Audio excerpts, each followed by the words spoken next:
Ito po ang sinasabi ng Bible. 2 Timothy chapter 2 verse 5. Sabay-sabay po natin basahin. Similarly, if anyone competes as an athlete, he does not receive the victor's crown unless he competes according to the rule. So, ang lahat ng mga athletes, mga kapatid, kaya yan ay sumasali sa mga competition, anong goal nila? To win? To win the prize. So, meron tinatawag silang goal, mga kapatid, sa buhay nila. Hindi lang sila basta sumali, kailangan to win the prize. Ang masayang oras, doon nasa sila yung tinatawag at binibigyan na ng tinatawag na victor's crown. Amen? Amen? Nakakalimutan mo ng lahat ng iyong pagod, nakakalimutan mo lahat ng iyong sakripisyo, nakakalimutan mo lahat ng mga tiniis mo, pinagdaanan mo. Nakakalimutan mo kasi tatanggap ka na ng tinatawag na victor's crown. So kaya ho, makikita yung pinakamasayang party nila ng sili. Tinawag na, tumugtog na ang lupang hinirang, binigyan na sila ng gold at ng crown ng kanilang pagkapanalo. So mga kapatid, yan po ang ibig kong ipakita sa inyo sa oras na ito, na dapat natin maintindihan. Lahat po tayo mga mananampalataya ay hinyanin tulad sa Bible na tayo po ay mga athlete. Sino naniniwala na ikaw ay hinyanin tulad sa isang atleta? Nasaan kamay? Naniniwala ba kayo? Naniniwala ba kayo?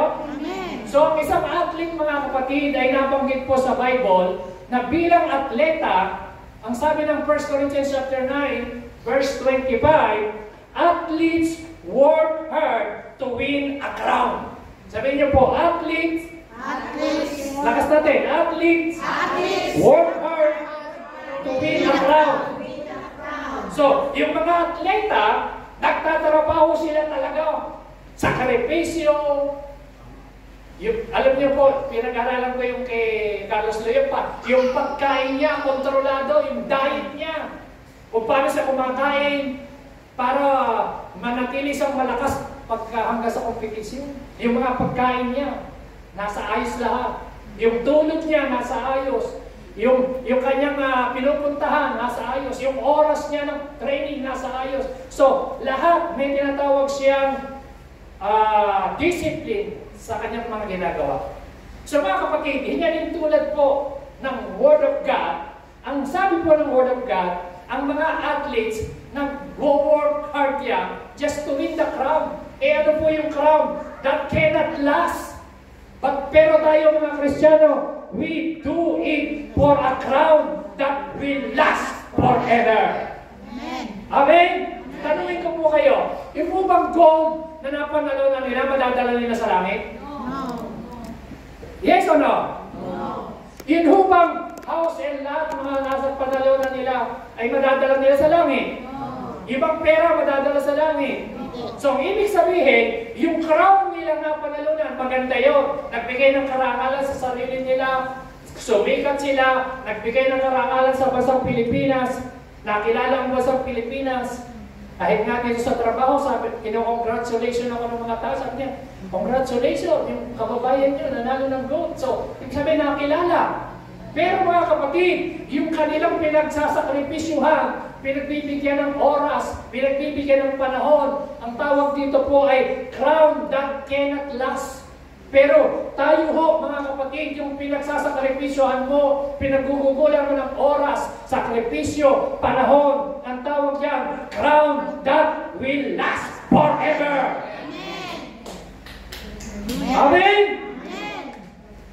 Kaya sabi ng verse 26, I don't run without a goal.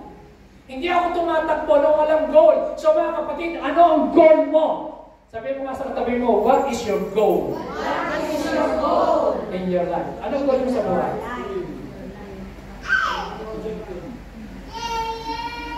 Alam niyo ba, ang taong walang goal, walang mararating? Walang patutunguhan. Pumunta ka ng Lakanyada, wala kang goal na bibili, ikot ka lang na ikot. Yes? Ulitin niyo yung katabi niyo, sabihin mo, Sister, ano ang goal mo sa buhay? Brother. Ha? May goal ba yan? Alam niyo ho ba, mga kapatid, sabi ng Word of God, I don't box by beating my fist in the air. Ang ibig sabihin ganito, hindi ka sumusuntok sa hangin. So ang mananampalataya, mga kapatid, ay hinalin tulad sa isang athlete na kinakailangan pag tumakbo ka, siguraduhin mo to win the prize. Hindi ka sumusuntok sa hangin. Alam nyo, maraming Kristiyano sumusuntok sa hangin. Ibig sabihin, hindi sigurado, walang siyang siguradong patutunguhan. Kaya nga sabi ng verse 27, I keep my body under control and make it my slave. So I won't lose out after telling the good news to others. Sa ibang translation, I discipline my body. Sabi niyo, I discipline my body. I discipline my body. So kung papasin ninyo lahat ko ng mga athlete, mga soldier, mga sundalo, farmers, meron silang pare-pareho. Ano yun? Sila merong sacrifice, meron silang patience, may training, may discipline. Pare-pareho po ang meron sila na mapapansin natin sa kanila.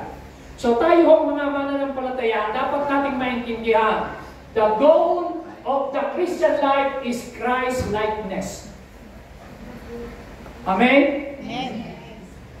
What is our goal? Christ-likeness. So, we are not called to be like other Christians. We are called to be like Christ. Amen.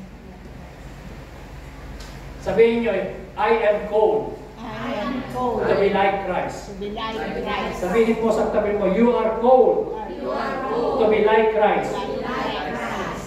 Sa Bible po makikita natin na tayo ho ay hindi tinawag para maging katulad ng ibang Kristiyano o ng katabi mo o ng kapwa mo. Tinawag tayo, na-save tayo to become, anong division? Maging kamukha ni Kristo. Saan? In faith, in attitude, in character, in word, in ministry, in purity. So tayo po ay, iyan po ang goal ng mga Kristiyano, mga kapatid.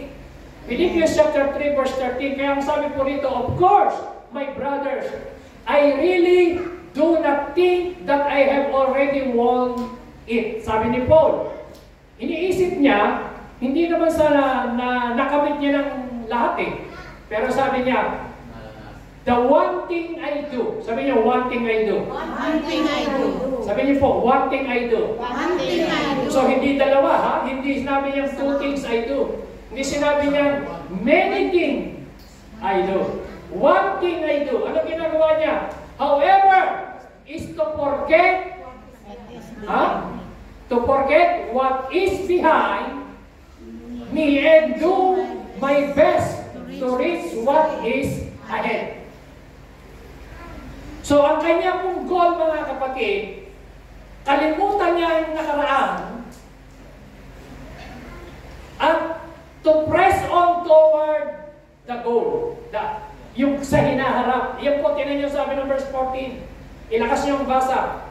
So, I run straight toward the goal in order to win the prize which is God's calls through Christ Jesus to the life above. Ulitin natin. Sabi niya, sabi ho ni Paul, isang bagay, one thing I do. Are you listening? Amen. Sabi po ba kaya na? Sundan niyo po ako? Amen. So sabi ni Paul, isang bagay ang ginagawa ko, kinakalimutan ko yung mga nasa likuran.